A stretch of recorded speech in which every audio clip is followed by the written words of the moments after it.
they had such a cute relationship, like full-blown anxiety attack where I was hyperventilating, like it just isn't home. Hola amigos and welcome to today's MUKBANG Valentine's Day edition. And yes, I have a lot of food and I can't even, I'm sorry, I don't know what to do with my hair. I curled it for you guys. But we have lots of food. This could not even fit. It's the apples and bananas.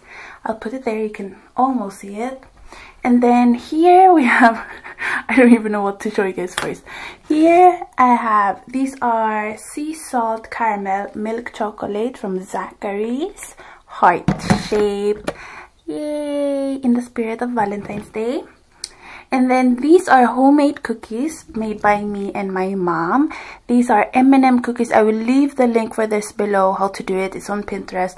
It's the best chocolate chip M&M cookie I've ever tried. It's hard on the outside, soft on the inside. Perfect. Then we have popcorn because that's the best thing to eat on Valentine's Day while watching movies and stuff. And then here I have leftover huge Ferrero from my mom. She and Michael made a video. I'll link that down below as well. And isn't it adorable? I mean, it's huge. It looks like a hat, this thing.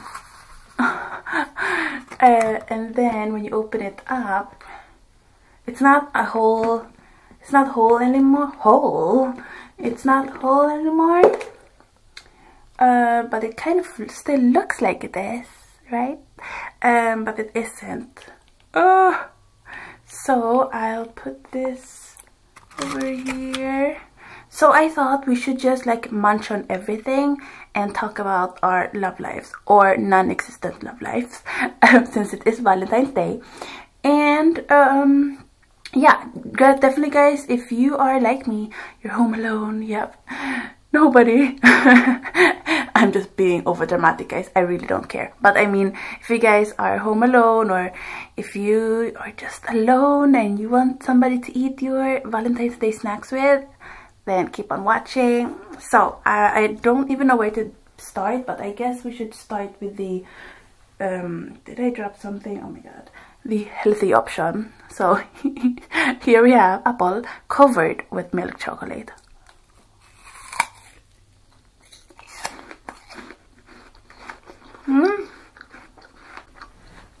Grabbing my water.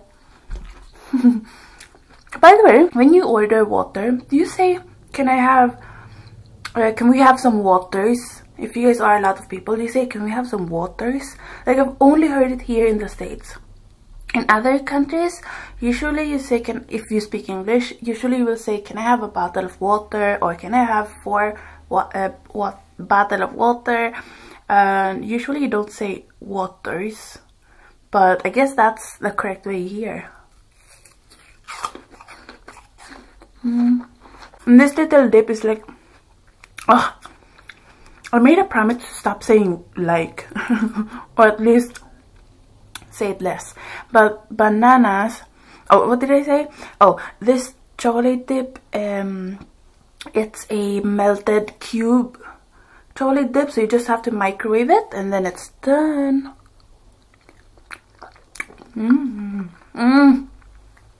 Oh my gosh, that's so good with the banana. Whoa. I just worked out. Today I did my back. I first did treadmill for 40 minutes and then I did my back. The bananas and chocolate, I did not expect that to be good. Tell me down below about your relationship. Let's talk about it. I know this is more like a girly thing, but if there's guys watching, tell me down below. Like, just tell me anything. Like, what's your favorite thing about your loved one? And if you're single like me, then just tell me your favorite thing about your best friend or something. So I feel like Valentine's Day is not just for, you know, people who are in love, but also like for everyone, because Valentine's Day is about celebrating love, and you can love your family, your dog, your fish, like I don't care, your friends, This popcorn is awesome, guys. It's signature. It's the one you pop in the microwave. My favorite snack is popcorn. I could eat that whole thing. And usually the ones we buy are the ones without any butter, or a very small amount. Usually it's vegetable butter, and then it's like very low in fat and calorie and all that, so I can eat a ton and don't really have to care. But these ones have a lot of fat in it. But today we don't care. Do you guys have a favorite couple? My favorite couple used to be David and Liza. Oh, I think they used to be everyone's favorite couple, but they still are as best friends, you know. They're not a couple, but they're best friends. And yeah, I miss them. I think they are my only favorite couple that are like online or a celebrity, because the other ones, I mean, there's some really cute ones out there, but they had such a cute relationship and it seemed like so genuine, which it probably was. By the way, let's try this salted caramel. Usually I don't like sea salt in my chocolate, but okay.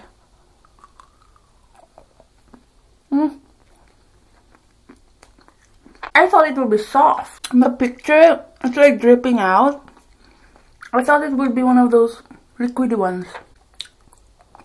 I really don't get the sea salt trend. I don't like it. I mean, it's not bad. I just feel like it tastes a bit weird with the salt. Last night, I downloaded... It's all stuck to my teeth. Last night, I downloaded 2 new apps. And they are called Headspace and Sleep Cycle. I've heard of Headspace a lot because a lot of YouTubers get sponsored by them. And it's a great app. Like, they have a lot of meditation techniques, and there's animation, and they talk to you and make you relax and fall asleep and all that. I love it, but it's not completely free. The really unique ones and the longer versions are you have to pay for it. I never pay for my apps. I won't get the full version of it, but I still like it. Last night I fell asleep to one meditation thing that was about safety and feeling safe, and they were at the fireplace and the guy's like talking to you and telling you that you're safe and that you're at a campfire, and then listen to the sounds and whatever. And they are really good at it, and I really enjoy that, because at night, by the way, first let's try this. I've had it already, but it's amazing, guys.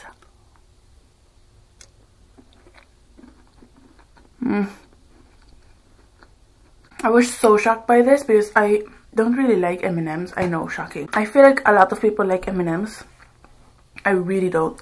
But in this, perfect. Anyways, it's good we have some salt in here because it's very sweet right now.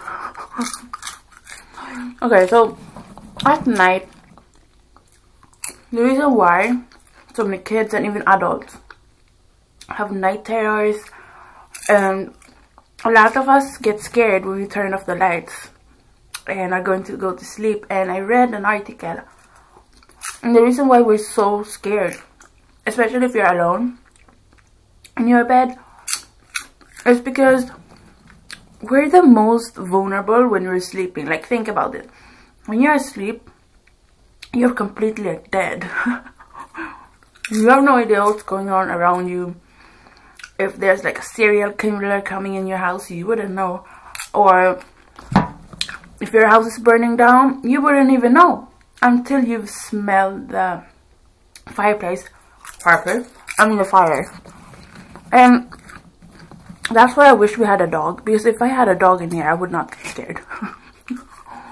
And I don't get scared if I'm in the same room as somebody else. Like in the Philippines, on the second floor, it's just open, so there's tons of beds, and then you sleep there. So I don't get scared there because my aunt is right next to me, like not next to me, but she's in another bed, but she's in the same room, so I don't have to get scared. In Denmark I wasn't scared either because the house was so small, so it's not scary because Our apartment was like this tiny. I don't know.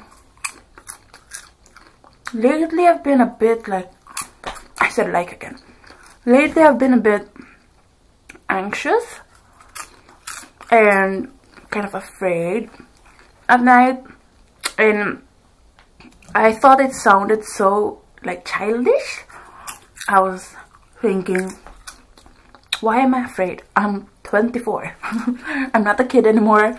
But I wasn't even afraid when I was a kid. I did not have night terrors, or I was afraid of the dark, but not when I'm sleeping. I need it to be completely dark. I can't have a tiny light on. There cannot be night lights or anything like that. Let's try this thing. Isn't this amazing? Okay. I love Ferrero. Oh my gosh.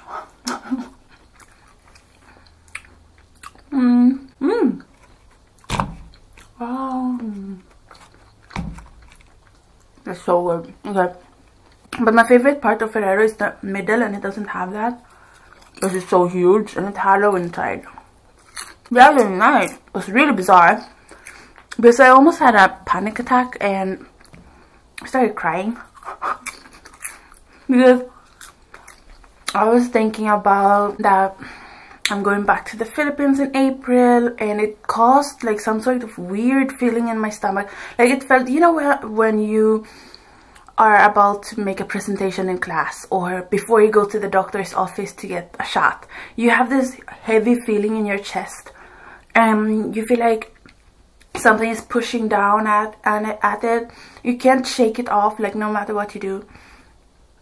And so I felt that, and then I felt like my breathing was like becoming faster, and I felt like I was going to get an anxiety attack. And I've only had it once. I've only had a real like full-blown anxiety attack where my feet got tingles and my arms got tingles, and everything felt super numb up until my lips. And I remember when that happened. It happened around 2 years ago. It was when my mom and I separated the first time. A few days after that, when I realized that I'm an adult and some other stuff happened which I cannot say, I can't talk about, but it caused me to have a full-blown anxiety attack.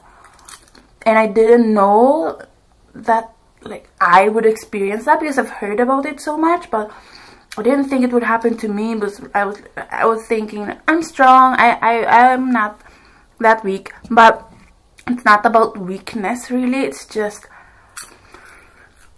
I guess if you have a sensitive soul, that's what happens.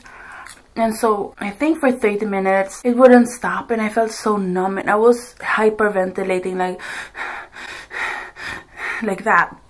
It was really, really bad, and I was alone. And I don't know, and what I did, I went to the corner of my room in the Philippines, and I did this, and I curled up, and I tried to like make my breathing stop. Nothing would work. Oh, I look short now. It's hard to sit on the floor, guys. And nothing would work, so I was freaking out a bit that day. But after that, I never experienced another oh no, it went on the cookie. I never experienced it again. But I think it was 2 nights ago, and I was thinking about going back to the Philippines, and I will go back in April. I had a mini anxiety attack. It wasn't that bad. I didn't hyperventilate, but I did cry a lot, and I could feel that I was about to have a panic attack, and it was during nighttime. It was 1 AM, I think. Where did the chocolate go?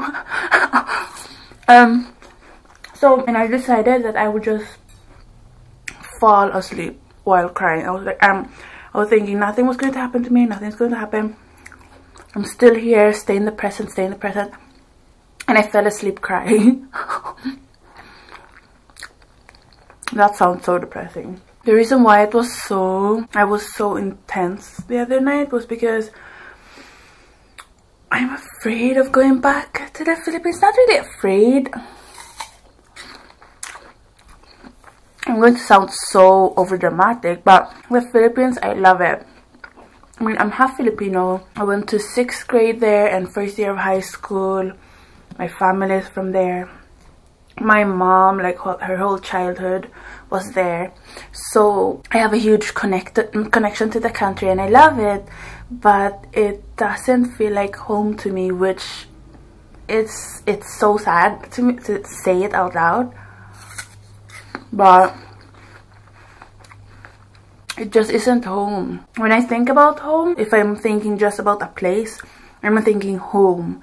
The first thing I think about is Sweden, because obviously that's where I grew up. But also, it's not just Sweden, it's obviously my mom. Because, I mean, I know it sounds weird, guys, but she is the only person who has stayed with me since birth. Like, she's the only person I've been able to count on 100%. No matter what, she's never, I've never felt her doubting me or anything. So I don't care if I sound childish. In the Philippines, it's normal to be close to your family. And I know to the rest of the world, it might sound bizarre, because I'm an adult now and I should not even think about my mom anymore. I don't know. But I'm still, I guess, adjusting, because most people, they leave home, not most people, I don't know the statistics, guys, but a lot of people leave their home when they're 18, they go to college, at least here. They go to college, live alone for the first time, and during those first years or so, I guess they feel insecure, they don't know what to do, they don't feel at home and stuff. And then as life goes on, they will feel more at home or whatever, I don't know. They will feel more adult. And for me, I mean, I guess left home. I didn't really leave home, but my mom and I separated when I was 22. And I was still young then, but I mean, for most people, when they're 22, they've been alone for around 4 years. I mean, the thing with me is that I have a really high pain tolerance. I mean, I can get stitches and get my wisdom tooth removed and all that and not cry, or cry but silently cry, or I could fall and scratch my arm, whatever, hit my head and not scream. But it's the emotional pain that's harder for me. Like, some people say that I'm like a guy, because guys are good with physical pain, and so am I. But once it's emotional, that's when I have a struggle, and maybe I'm weird. This video was supposed to be about relationships. But I guess it's still about love, you know. A lot of people say that if you feel alone, if you feel anxious, if you feel that heavy feeling whole day, distract yourself. Some people say, or take a long bath. Yesterday, I took a bath for the first time in a year, I think. This was the best feeling ever, to take a bath. Taking a bath did help, but it's not a long-term, like, it's not a long-term solution. I can't sit in the bath all day long. Or else my skin would fall off. What I do is I distract myself with work. I've heard this from some people. It doesn't work for everyone, but if I feel anxious, I just keep moving. I don't stop moving. If I stop moving, that's when I'm going to overthink, and that's when things go bad and I'll start having some sort of stressful moment, and I don't want that. So what I do is, like today, I woke up and I had to click on the snooze button for a few minutes because it took some time before I fell asleep yesterday. I fell asleep at around 2 and I woke up at around 9. So what I did, as soon as I woke up, I did my morning yoga. It's only like 5 minutes and you stretch and you breathe and whatever. And then after that, I did treadmill for 40 minutes while listening to music. Music helps so much. And then I don't listen to sad music, just upbeat, go, go, go. And then after that, I do whatever routine I want to, like whatever workout routine I want. So let's say I feel insecure about my tummy, then I'll do a tummy workout. And if I feel insecure about my back, then I do a back workout. Today I did a back workout, so that way I don't have time to overthink. And I'm definitely an overthinker. In the morning I do a 1 hour workout, and honestly working out helps a lot, guys. And then after that I try to not have a silent moment. I don't turn off the music or the TV. Alright, I don't watch TV, but I mean the computer. And I do homework or edit videos. I film videos. I don't sit still. Because the moment I turn off, that's when I start overthinking, which is why I have a hard time during night. So I'm not sure if my routine is really that great, that I don't chill out. But because then at night when I'm finally done with everything, I feel like my mind, it's so overwhelmed, and so when I'm finally going to relax, it can't. That's when I get like stressed out. I don't know. I'm probably doing everything wrong. But for now it works. Tell me about your anxiety. Talking about it helps a lot too. It will let you like just say everything you want to say and let it all out, because if you hold it in, that's when it gets really scary. I hope you guys have a wonderful Valentine's Day today. I think I will upload this today. I'm not sure if this is fun for you guys, but I just talked about my anxiety. I know anxiety can be a very kind of controversial topic. I hope you guys are doing great. I'm going to go. I've been using a lot of colors in my notebooks lately, like this one, and I just love colors, and it does help a lot for taking notes, so use colors, guys. I hope you guys have a wonderful Valentine's Day. Spend it with your loved one, or with your family, or with your friends. Just have a day filled with love. Please go down below and subscribe, turn on the post notifications, check out the description too. Thanks for watching, guys. Gracias, bye bye. Love you guys. Adios.